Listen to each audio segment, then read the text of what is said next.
रामू अपनी बीवी और अपनी छोटी बेटी राधिका के साथ रहता था।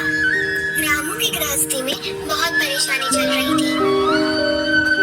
रामू बाजार में छोटा सा मिर्ची बड़े का ठेला लगाता था और रामू के ठेले के पास एक बहुत बड़ी हलवाई की दुकान थी, जिसका मालिक मंगल बड़ा ही घमंडी था।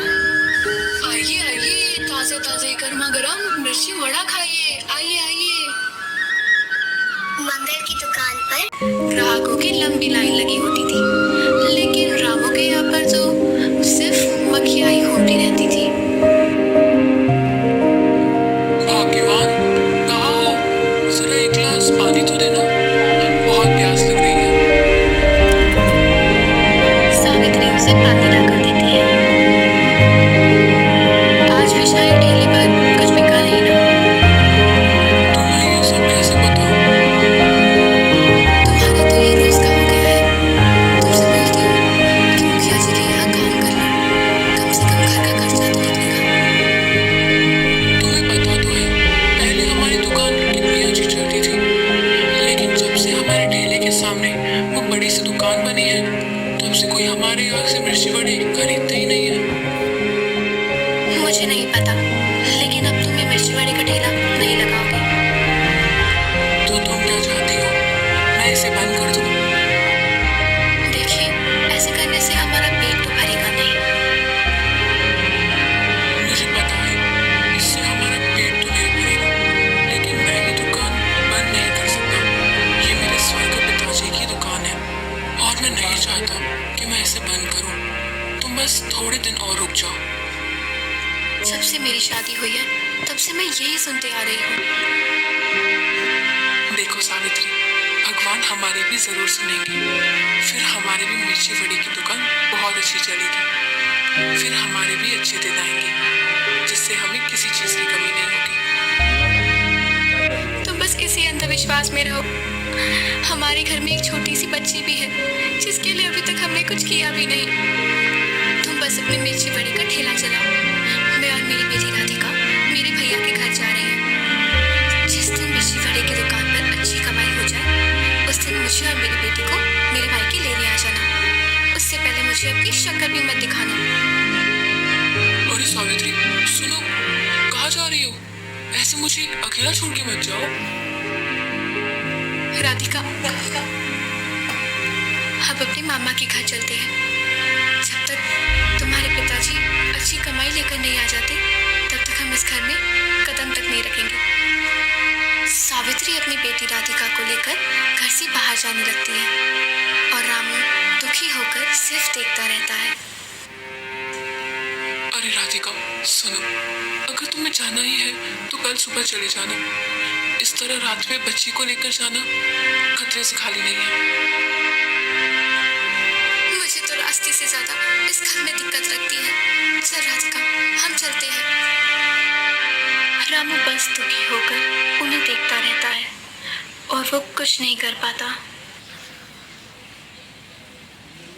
अगले दिन रामू किराने की दुकान पर सामान लेने जाता है। अरे विनोद भाई, जरा मुझे 2 किलो बेसन तो तोल के दे दीजिए। अरे रामू, तुम्हें पता है बेसन का भाव तो आसमान छू रहे हैं, 90 रुपए किलो हो गए हैं। अरे अरे विनोद भाई, कैसी बातें कर रहे हो? पिछले हफ्ते तो मैंने आपसे बेसन लिया था, तब तो बेसन का भाव 60 रुपए किलो था और इस बार 90 रुपए किलो। ये कैसे हो गया? देखो रामू, तुम मेरे पुराने ग्राहक हो। अगर तुम्हें कोई एतराज ना हो तो मेरे पास पुराना बेसन पड़ा है, जो मैं तुम्हें अच्छे भाव में दे सकता हूँ। पर हाँ, वो थोड़ा मिलावटी है। वैसे भी मिर्ची वड़े तलने के बाद कौन सा ही पता चलेगा कि कौन सा बेसन इस्तेमाल किया गया है। नहीं नहीं भाई, मेरे ग्राहक मेरे लिए भगवान की तरह है। मैं उनके साथ धोखा नहीं कर सकता। मैं खराब चीजें इस्तेमाल कर कर उन्हें धोखा नहीं दे सकता। देखो रामू, ऐसे तो तुम्हारी मर्जी, लेकिन मैं तो तुम्हारे भले के लिए बोल रहा हूँ। कोई नहीं भाई, अगर बेसन का भाव बढ़ा है तो मुझे 2 किलो बेसन तोल के दे दीजिए। मैं जानता था रामू, तुम अपने काम में गफला नहीं करते। मैं ये भी जानता था कि तुम ये खराब बेसन अपने मिर्ची वड़े बनाने में तो इस्तेमाल नहीं करोगे। लेकिन अगर तुम थोड़ा मुनाफा नहीं कमाओगे तो तुम अपना घर कैसे चलाओगे?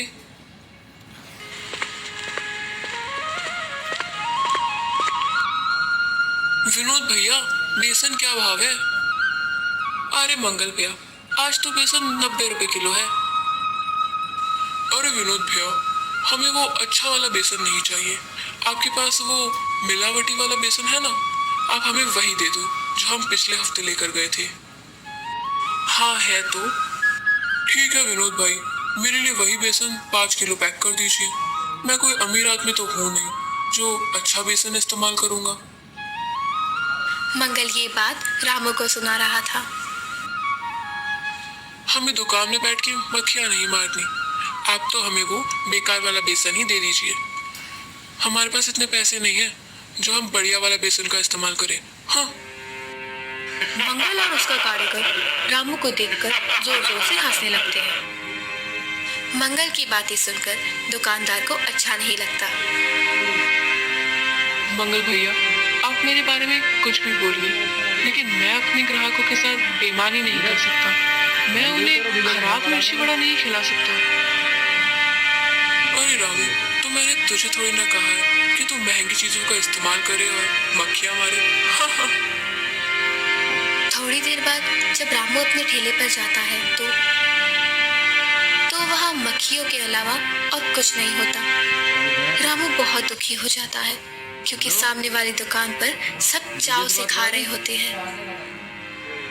मंगल ने इतनी मिलावटी वाला बेसन इस्तेमाल किया, फिर भी उसकी दुकान पर इतनी भीड़ और मेरे यहाँ पर मक्खियों के अलावा और कुछ भी नहीं है।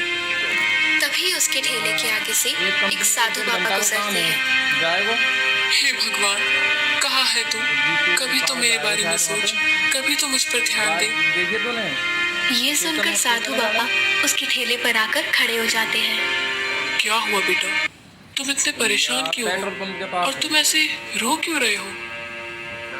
नहीं साधु बाबा, कुछ नहीं, वो तो मैं बस ऐसे ही। तुमने तो कोई प्याज भी नहीं काटे बेटा, जिसकी वजह से तुम्हारी आंखों में कोई तकलीफ हो।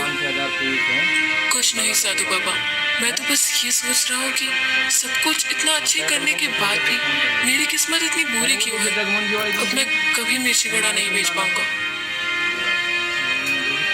जीवन में कभी उदास नहीं होना चाहिए बेटा। कुछ अच्छा होने के लिए कुछ बुरा होना भी जरूरी होता है। तुम मुझे बताओ, तुम्हारे जीवन में क्या परेशानी है? साधु बाबा, अगर आप मेरी सारी परेशानी दूर कर सकते हैं तो मैं आपको सब कुछ बताता हूँ। रामू ने साधु बाबा को सब कुछ बताया कि कैसे उसे उसकी बीवी छोड़कर चली गई और किराने की दुकान पर कैसे मंगल ने उसको कितना सुनाया। अरे बेटा, जीवन में कठिनाइयां तो आती जाती रहती है, हमें उसका सामना करना चाहिए। गीदड़ की बातें भागना नहीं चाहिए। साधु बाबा, मेरी ये परेशानी कैसे दूर होगी, अब आप ही मुझे बताइए। क्या तुम मुझे अपने हाथ से बने मिर्ची वड़े खिला सकते हो? रामू साधु बाबा को मिर्ची बड़े दे देता है।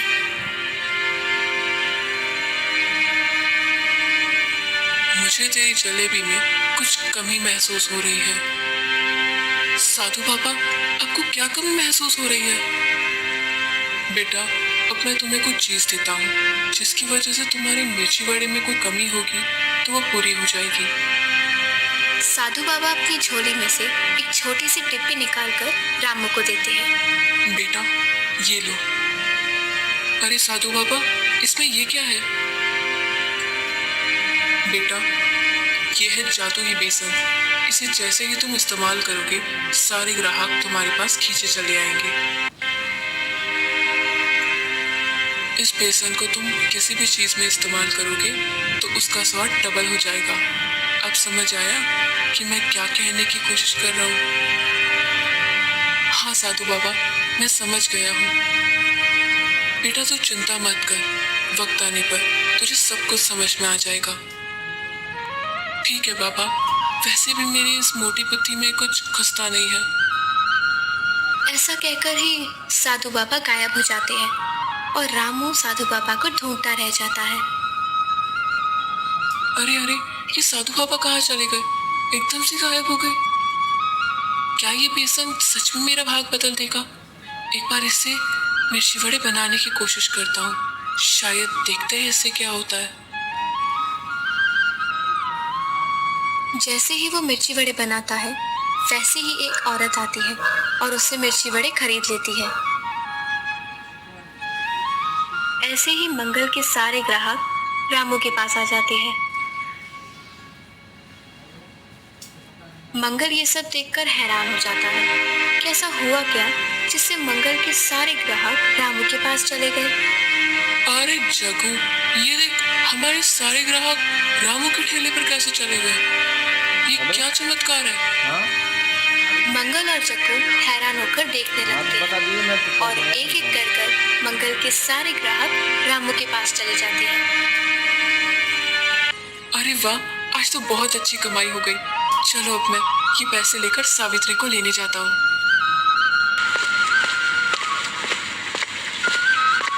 सावित्री, ओ सावित्री, जरा बाहर आना। ये देखो, मैं तुम्हारे लिए क्या लेकर आया हूँ।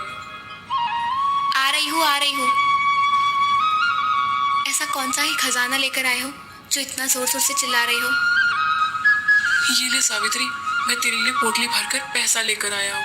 तूने कहा था ना, जब मैं मिर्ची वड़े बेचकर कुछ पैसे कमा लूंगा तो तू मेरे साथ मेरे घर चलेगी। चल, मैं तुझे और मेरी बेटी राधिका को लेने आया हूँ। ये इतने सारे पैसे, ये तुमने सच में जलेबी ही बेची है ना, या किसी के घर में डाका तो नहीं डाल दिया? अरे नहीं नहीं, ये तो कैसी बातें कर रही है।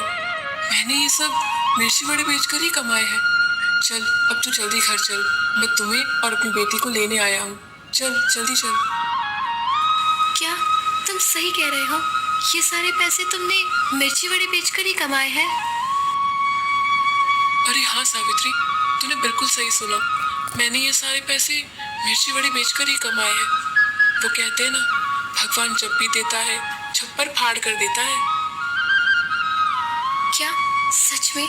मुझे तो यकीन ही नहीं हो रहा है कि तुमने ये सारे पैसे मिर्ची वड़े बेचकर कमाए हैं, क्योंकि जब से मेरी शादी हुई है तुमसे, तब से मैंने इतने पैसे कभी नहीं देखे। अरे नहीं नहीं, ये सब तो साधु पापा के जादू ही बेसन का कमाल है। जब तक ये हमारे पास बेसन है, तब तक हमारी कोई इच्छा अधूरी नहीं रहेगी।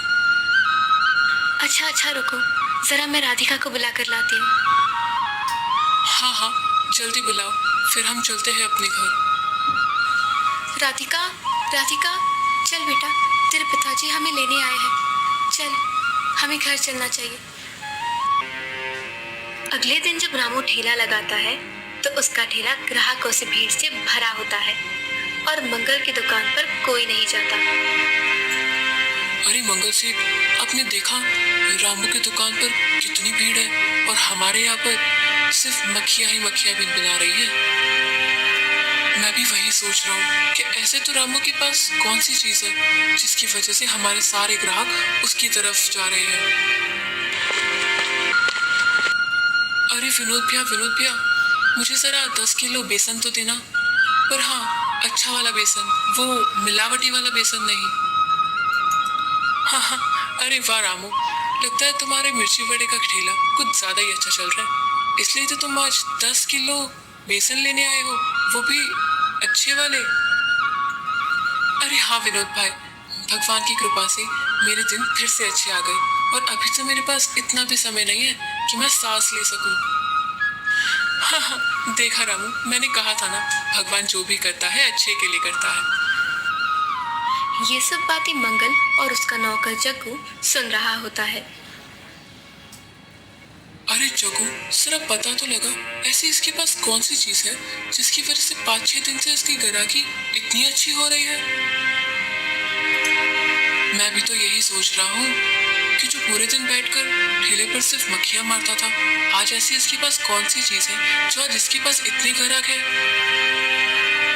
अगले दिन जब जग्गू राम के घर जाकर देखता है तो उसे जादू ही बेसन के बारे में पता लग जाता है। अच्छा, तो मैं अभी समझा कि जादू ही बेसन की वजह से ये राजू इतने अच्छे मिर्ची वड़े बेच रहा है। जग्गू भागता हुआ मंगल के पास जाता है और उसे सारी बातें बता देता है। रात को मंगल और जग्गू चोरी छुपे रामू के घर आते हैं। अरे जग्गू, कहाँ है वो जादुई बेसन जिसके बारे में तू बता रहा था? ऐसा तू कहाँ छुपा रखा है रामू ने? मंगल और जग्गू दोनों ही रामू के घर में वो बेसन ढूंढने लगते हैं, लेकिन उन्हें ये नहीं पता रहता कि रामू उन्हें चोरी छुपकर देख रहा है। मंगल सेठ, ये देखो, आखिर मिल ही गया मुझे ये जादुई बेसन। अरे वाह, जरा दिखा तो मुझे भी, ये जादुई बेसन कैसा दिखता है? अरे वाह, ये तो बिल्कुल सोने की तरह चमक रहा है। एक काम कर, जल्दी जल्दी चल यहाँ से, वरना किसी ने देख लिया तो सारी मेहनत पानी में फिर जाएगी। मंगल और जग्गू दोनों ही वहां से जादुई बेसन लेकर निकलने लगते हैं, लेकिन उन्हें ये नहीं पता रहता कि रामू उन्हें चुपके से देख रहा था। अब आएगा मजा। अगले दिन जब मंगल और जग्गू उस जादुई बेसन से मिर्ची बड़े बनाते हैं तो वो सारे मिर्ची बड़े जल जाते हैं। अरे, ये कौन सा ही जादुई बेसन है बे तेरा? तूने तो कहा था ये जादुई बेसन है, इसने तो मेरे सारे ही मिर्ची बड़े जला कर राख कर दिए। अरे नहीं सेठ, जब रामू इसका इस्तेमाल करता था तब तो ये सोने की तरह चमकता था। ये सब देखकर रामू जोर जोर से हंसता है।